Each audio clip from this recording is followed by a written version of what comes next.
Escuchando. Ahí va. Hola Leo, hola Tom, ¿cómo Hola andan? Gaby, te sacaste el flequillo, ¿qué onda? ¿Por Y qué? sí, me bardearon y bueno, no quedaba otra. Hay que hacer Estás lo que muy la bonito gente igual, dice. Estás muy bonito. Hubo que tomar medidas, Gracias, Te ante, sentaron bien las vacaciones de invierno. ante el bardeo. Bueno, Muchos halagos, veo gracias. muchos me halagos. estoy tirando flores a todo el mundo hoy. Y hoy Gaby se va a meter, está bien halagarlo, hoy se va a meter con los liberales. Ahí va. Bueno, ¿qué opinan los liberales? Dieron algunas definiciones también de a quién reivindican más históricamente, ¿no?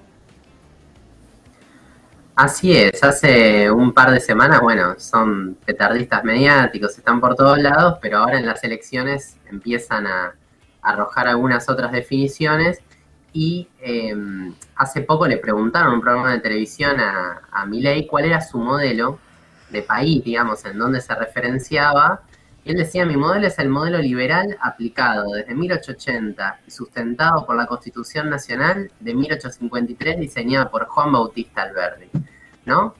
Y entonces yo dije, bueno, veamos en qué consiste ese modelo y qué decía Alberdi sobre eso, a ver qué es lo que piensan los liberales.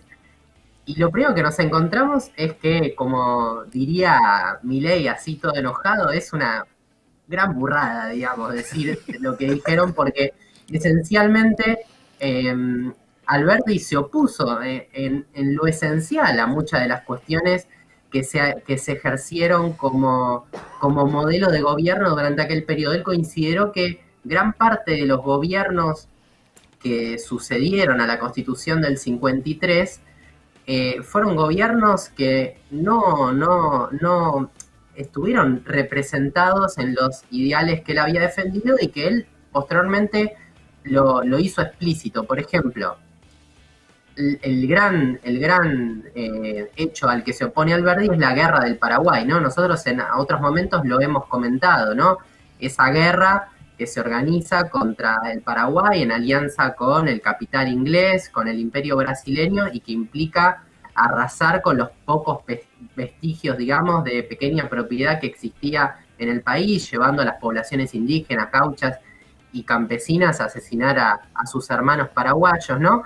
Y Alberdi ahí señalaba una cosa, que no solamente se oponía a esa guerra fratricida, sino que decía los ingleses, que pasan por ser inteligentes en la colocación de capitales, es decir, en préstamos, no hallaron mejor que prestar al gobierno del Plata, es decir, al gobierno de Buenos Aires, para servir a las empresas de la civilización, lo dice irónicamente, a las cuales, por las cuales fueron despoblados y arrasados el Paraguay y Entre Ríos. Es decir, Alberdi ya denunciaba la complicidad entre el Estado con el capital financiero internacional en función de enriquecer a un sector en particular y ir justamente en contra de lo que él había considerado importante en su constitución del 53, que era poblar, entregar arrendamientos a los pequeños productores, etcétera.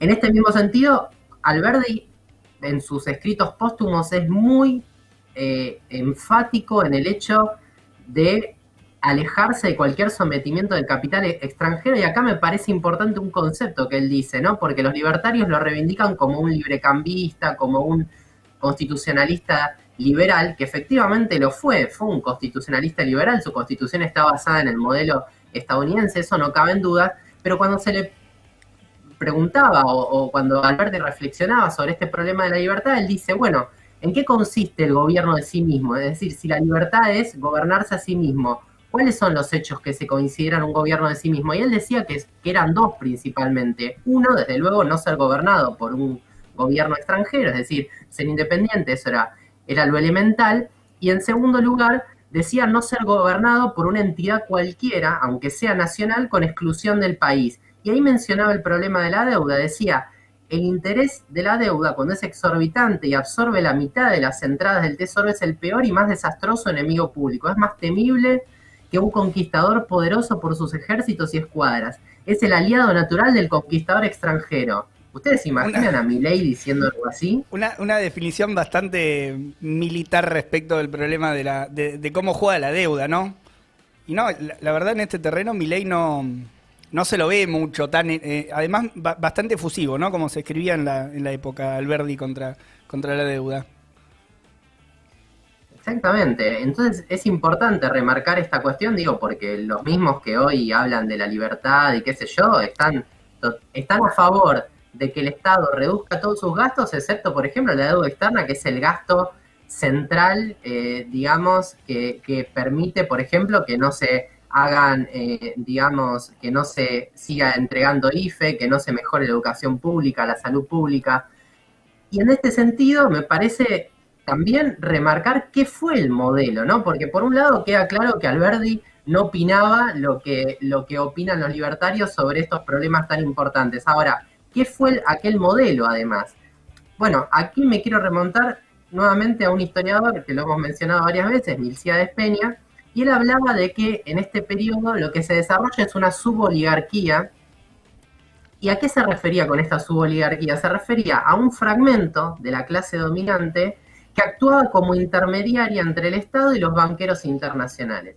¿A qué me refiero para intentar ser más concreto? A un sector que se beneficiaba, por ejemplo, de la obra pública, por ejemplo, de hacer favores a la banca extranjera aprovechando sus lugares en el gobierno, ya sea como diputados, ya sea como gobernadores. Y acá tengo dos ejemplos que son muy, muy elocuentes. Uno es el de Victorino de la Plaza, ¿no? Además de ser en su momento presidente de la Nación, había sido ministro de Hacienda de Avellaneda, Roca y Alcorta, es decir, todo el periodo que reivindican los libertarios como su modelo, De país. digamos, como su modelo a seguir.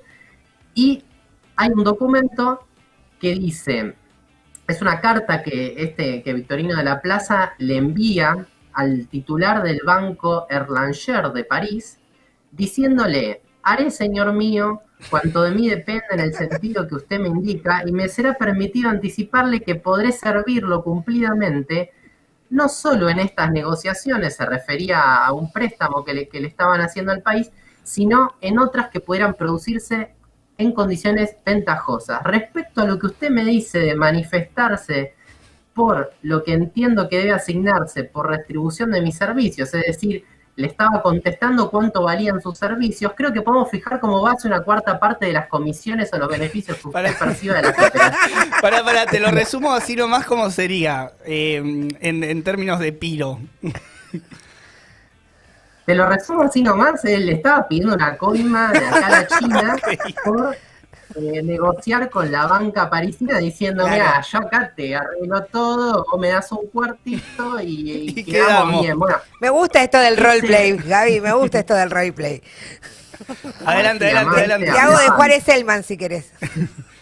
Podemos hacer una obra. claro. Bueno, Bueno, coima en el perdón. medio entonces. Ya en aquel momento el problema del Estado y Claro. jugando como intermediario A y esto- metiendo su coima. Claro.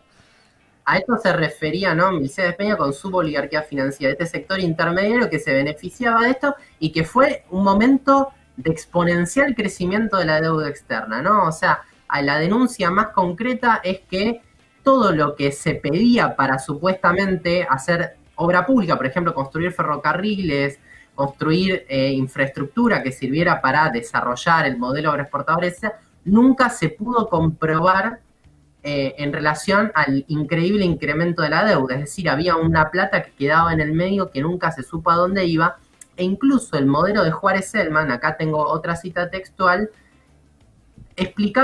decía explícitamente: lo que le conviene a la nación, según mi juicio, es entregar la industria privada, la construcción y la explotación de las obras públicas que por su índole no sean inherentes a la soberanía, reservándole el gobierno la construcción de aquellas que no puedan ser verificadas por el capital particular, no con el ánimo de mantenerlas bajo su administración, sino con el de enajenarlas o contratar su explotación en circunstancias oportunas. Nuevamente se los resumo así nomás. ¿Qué está diciendo? Está diciendo todas aquellas obras públicas que no las quiera hacer el capital privado, las va a hacer el Estado, pero no para explotarlo el Estado, sino para entregarlo a la administración privada.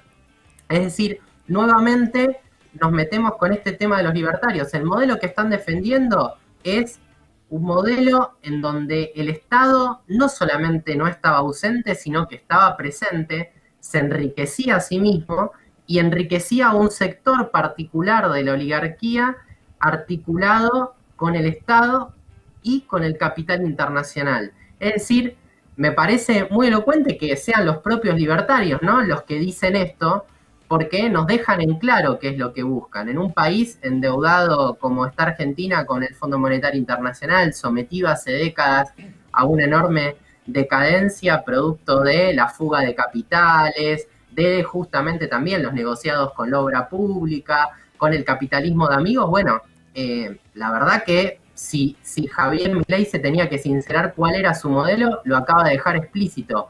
Ese modelo de 1880 a 1914 no solamente nunca fue reivindicado por Alberdi, sino que fue criticado, sino que significó un Estado parasitario, un Estado que anticipó toda la decadencia nacional, el endeudamiento extranjero y el sometimiento a las masas populares. Así que bueno, el que siga a los delirios de Milei ya está anticipado de lo que va a hacer.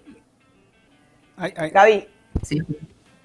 ahí viste, si vos buscás, vos hablás de la decadencia nacional, si vos buscás en YouTube a Milei, lo primero que aparece es que es la persona idónea para sacarnos de la decadencia en que vivimos Argentina, ¿no? Como que él se presenta como que él te va a sacar decadencia junto con todos estos empresarios que vos acabás de están totalmente subordinados, ¿no?, al capital inglés en su momento, al capital imperialista. Nada nuevo, digamos, bajo el sol, por lo que acabas de presentar, un comportamiento que se repite desde que Argentina es Argentina.